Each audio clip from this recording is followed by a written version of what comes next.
fun matchup between a couple of guys who have been here for a number of years. For Delaware, it's Jake Hervada, the grad student out of Bryn Mawr, Pennsylvania. It's Frankie Labetti, the senior from New Jersey for Fairfield, and it's Labetti who wins the opening faceoff. Ty Kurtz on the assist, first point of the day for him. Cam Accioni, his third goal this season.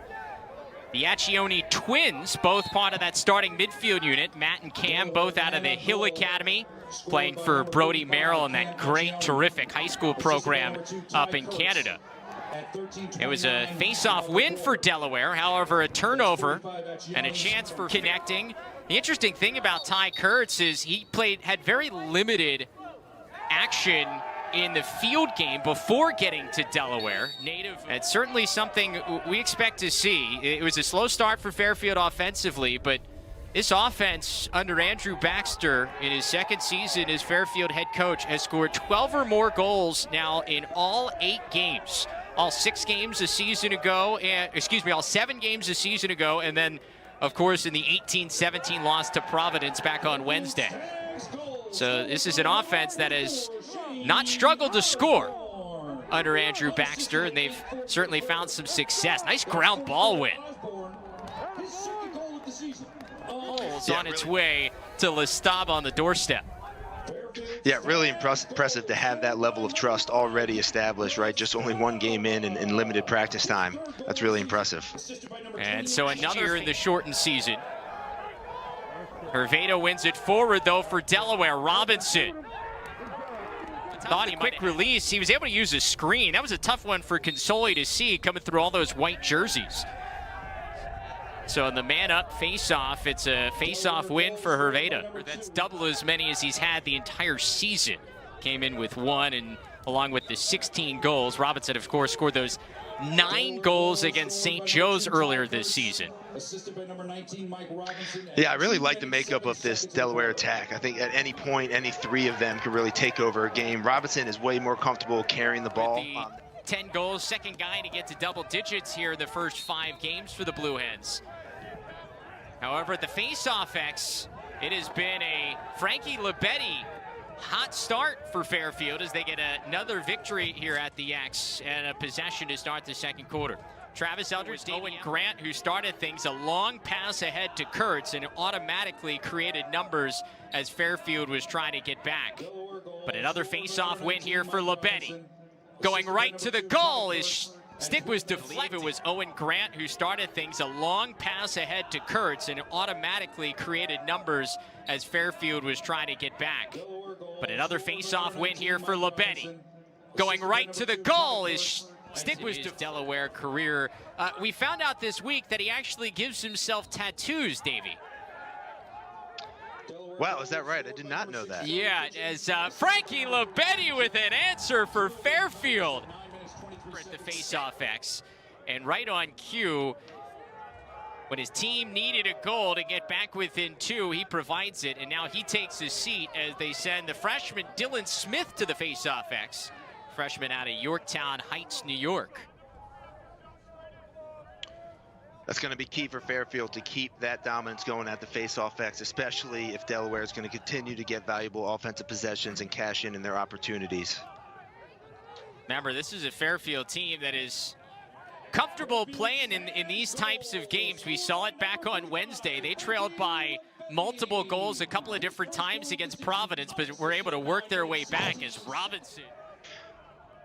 Yeah, if I'm Fairfield, I'm figuring out ways to get him the ball in a shooting position, because if that thing's on cage, it's going to be really difficult to stop. Big play there from Beckwith, as you mentioned there, Travis. Really, you know, when things aren't going exactly the way you want them, sometimes it takes that gritty, tough play to sort of get you out of it, and now the confidence starts flowing, feeling a little bit more comfortable, and look to see him turn on the gas. 10 points as Delaware is back up by 2 with 20 seconds to go.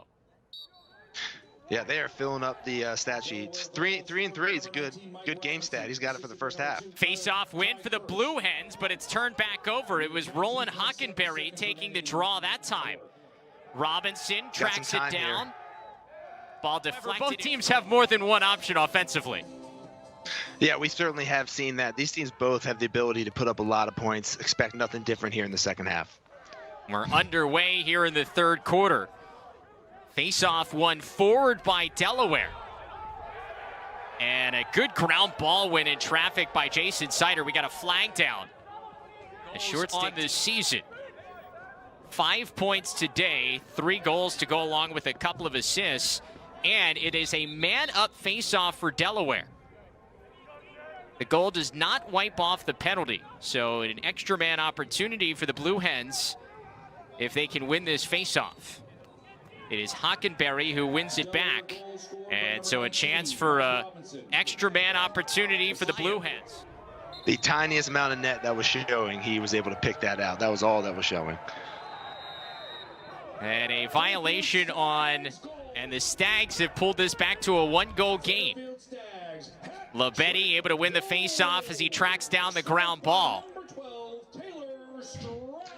It certainly has been more of a 50-50. Garner, he's 4th all-time in Fairfield history in points. He has had a stellar career for the Stags, but he draws a lot of defensive attention. So it's the other guys that have been asked to step up, and here in the 3rd quarter, we're seeing it from guys in the midfield like Moran and Stroud. Like Kurtz, maybe a little bit more creative. Stroud is more of the power. Yeah, absolutely. Kurtz, I think, is from different angles. He's going to use defenders. He's going to put in more strategic spots. And then Stroud, and I know we're talking a lot about the attackmen and what they bring, but guys like Accioni are the ones who really get the defense moving as they sweep across the top and feed those guys. He is, really valuable in a lot of different ways. Peterson scoops up the loose ball for Fairfield, but Delaware takes it right back. Bates' history at 284 career points.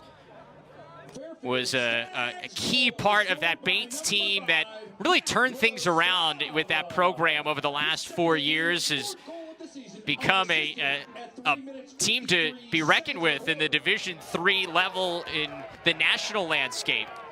As Fairfield. So Kitchen scores his 3rd goal of the season, and the Blue Hens pick up a ground ball. He's absolutely deadly from there. Ty Kurtz now has 10 points today, 5 goals and 5 assists. What a game for the junior out of Ontario.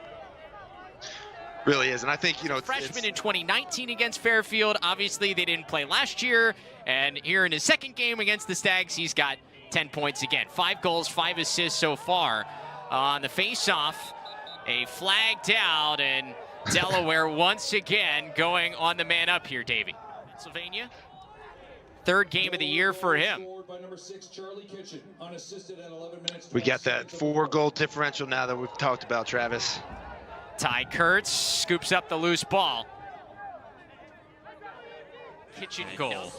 So even strength here on this face-off. And Davey, give a lot of credit to Roland Hockenberry at the face-off X so far. He's come in for Jake Herveda. He's now won 10 of 16 against Frankie Labetti, who started this game red hot for Fairfield. However, just as soon as I give him credit, he goes early. The Accioni twins, Cam and Matt, have now combined for a hat trick for Delaware, the freshmen out of the Hill Academy. Delaware goal scored by number 25, Matt. Another ground ball. Won by Delaware originally out for the Blue Hens today. We came in talking about these guys. I mean, they have just been on fire. They've combined for 12 goals. They've scored 12 of the 16 goals for Delaware today. Yeah. And I know that's something you said Coach DeLuca really brought up, and stuff that Charlie does really well. Charlie Kitchen continuing to climb up that CAA all-time points list as Fairfield wins a face-off here with 1:46 to go. Next up on that